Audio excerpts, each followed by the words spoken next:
मनुस्मृति में एक बड़े तबका के खिलाफ 85% लोगों के खिलाफ अनेकों गालियां दी गई। एक युग में मनुस्मृति, दूसरे युग में रामचरितमानस और तीसरे युग में गुरु गोवलकर का बंच ऑफ थॉट।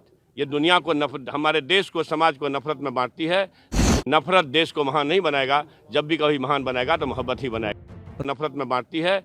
नफरत देश को महान नहीं बनाएगा, जब भी कभी महान बनाएगा तो मोहब्बत ही बनाएगा। रामचरितमानस। बिहार सरकार के शिक्षा मंत्री और आरजेडी नेता चंद्रशेखर ने दिया विवादित बयान। उन्होंने रामचरितमानस को बताया समाज को बांटने वाला, साथ ही गुरु गोवलकर और मनुस्मृति को भी बताया कि ये समाज को बांटने का काम करते हैं। इनमें जो विचारों को दिखाया गया उसे समाज के नीच जाति के लोगों को शिक्षा से वंचित करने के लिए बताया गया है। इन सब बातों को सुन के एक बार फिर से विरोध की आग जल पड़ी है और चारों तरफ बिहार के शिक्षा मंत्री चंद्रशेखर की किरकिरी हो रही है। फिर भी वो अपने बयान पर डटे हुए हैं। बहरहाल जदयू ने इस विवाद से पल्ला झाड़ लिया है, वही बीजेपी हमलावर हो चुकी है। आखिर ऐसा क्यों कहा चंद्रशेखर ने? मनुस्मृति को जलाने का क्यों काम किए?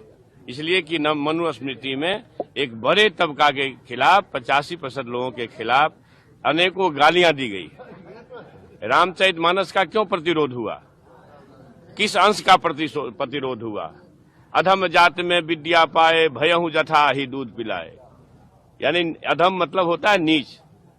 दुनिया के लोगों सुनो, आपके माध्यम से कहना चाहता हूं, नीच जाति के लोगों को शिक्षा ग्रहण करने का अधिकार नहीं था।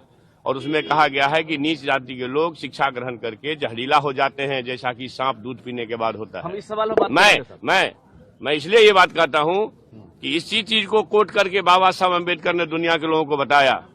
ये जो ग्रंथ हैं नफरत को बोने वाले, एक युग में मनुस्मृति, दूसरे युग में रामचरितमानस और तीसरे युग में गुरु गोवलकर का बंच ऑफ थॉट। ये दुनिया को हमारे देश को, समाज को नफरत में बांटती है। नफरत देश को महान नहीं बनाएगा, जब भी कभी महान बनाएगा तो मोहब्बत ही बनाएगा।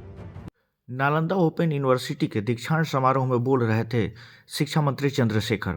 उन्होंने रामचरितमानस के एक दोहे का जिक्र किया। उसमें बताया कि इसमें साफ लिखा हुआ है कि नीच जाति को शिक्षा का अधिकार नहीं। अगर उनको शिक्षा दिया जाएगा तो सांप के भांति हो जाएंगे, जैसे सांप को दूध पिलाने पर वह दूध पिलाने वाले को ही काटता है।